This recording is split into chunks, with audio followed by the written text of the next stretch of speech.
क्या ज़ियाबितस के मरीज़ तरबूज का शरबत पी सकते हैं? आज की वीडियो में हम इस बारे में बात करेंगे।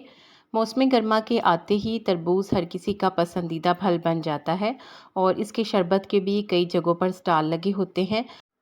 बाज़ अफ़राद ये सोचते हैं कि आया इन्हें तरबूज खाना चाहिए या नहीं, ख़ास तौर पर ज़ियाबितस का शिकार अफराद। तो तिब्बी माहिरीन का कहना है कि ज़ियाबितस के मरीज़ों को अपना ब्लड ग्लूकोज़ लेवल कंट्रोल में रखने की ज़रूरत होती है।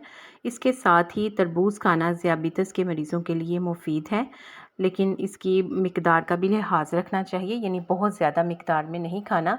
ज़ियाबितस के मरीज़ तरबूज का शरबत भी पी सकते हैं अगर तरबूज के शरबत को एक ख़ास अंदाज से तैयार किया जाए और इसको बनाने में चीनी का बिल्कुल भी इस्तेमाल ना किया जाए। तरबूज का शरबत बनाने के लिए जो हमें चीज़ें चाहिए होंगी उनमें तरबूज, काला नमक, नींबू का रस और बर्फ़। इसको बनाना किस तरह से है, तरबूज के टुकड़े कर लें, इसके बीजों को अलग करने के बाद इसे ग्राइंडर में डाल लें। फिर इसमें थोड़ा सा पानी, नींबू का रस, काला नमक और बर्फ़ डालकर ग्राइंड कर लें। ग्राइंड हो जाने के बाद इस शरबत को छलनी से छान लें और पी लें। बर्फ़ आप बाद में भी डाल सकते हैं।